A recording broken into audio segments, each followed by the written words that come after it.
Mr. President, first, let me thank Senator Boxer and Senator Vitter for the incredible work they have done in bringing forward the Water Resources Development Act, the water legislation. This truly has been a bipartisan effort to bring forward an extremely important bill for our economy, for jobs, for infrastructure, for competitiveness. I can speak for the citizens of Maryland how important this legislation is to the economic life of our state, maintaining the shipping channels that are critical to the ports in our state, the Port of Baltimore. This legislation will provide the wherewithal for Maryland and our nation to remain competitive.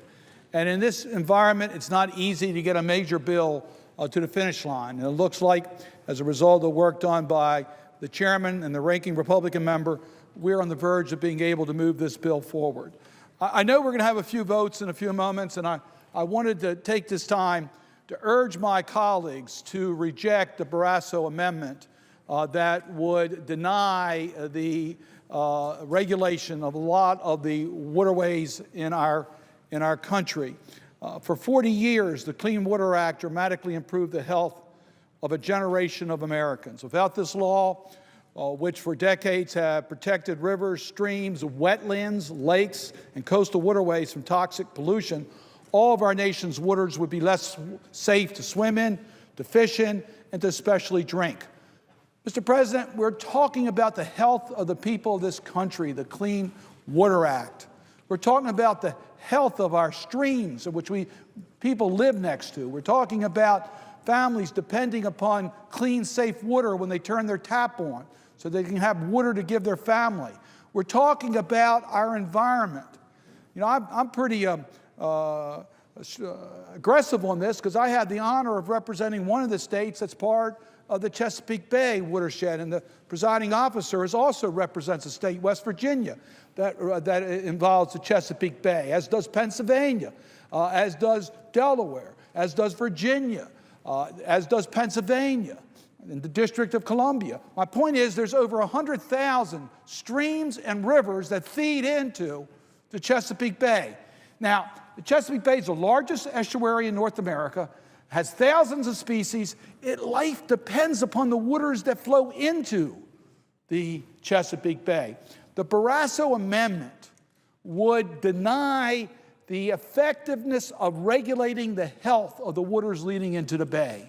It would inject into the Clean Water Act a way in which we would be denying the protection to the public of the Clean Water Act. I would just urge my colleagues to reject this amendment. It is anti-environment. There is no question about that. But let me give you another reason. You know, I hear my colleagues on both sides of the aisle talk frequently about predictability. We need to know what the rules are. Well, we thought we knew what the rules were on the Clean Water Act, but then the Supreme Court came through with some cases that, quite frankly, are baffling to us because it changes the long-standing tradition of regulating regulations under the Clean Water Act. So we thought we understood what it was all about. So there's a great deal of uncertainty today. What the Barrasso Amendment does would take us back to that uncertainty. The Obama administration, through its regulatory process, have given us the predictability we need so that everyone can plan their activities knowing full well what their responsibilities are for clean water. I don't think we want to return back to that uncertainty, and the Barrasso Amendment would lead us back in that path. There are many, many other reasons why this is just the wrong thing to do. I know that when you take a look at how we've lost so many wetlands, how we lost so many streams and brooks in this country, do we really want to turn back the clock on the regulation of clean water, on the streams and the brooks and the wetlands that are involved in our water supply in this country? It's because of the protections of the Clean Water Act that we know that we're going to have a safe supply of drinking water in this country. It's because of the Clean Water Act that we know that we can go to our beaches this summer, enjoy the recreation activities along the water. And the Barrasso Amendment would take us to a point where we really could lose the effectiveness of the Clean Water Act and protecting the public health of the people of this nation. We have a good bill before us. It's well balanced. I do, again, applaud the chairman and ranking member. There are provisions in this bill, quite frankly, that I would like to see written in a different way. But it was done with full bipartisan cooperation. And the Barrasso amendment should be rejected by this body, and I urge my colleagues to reject the amendment.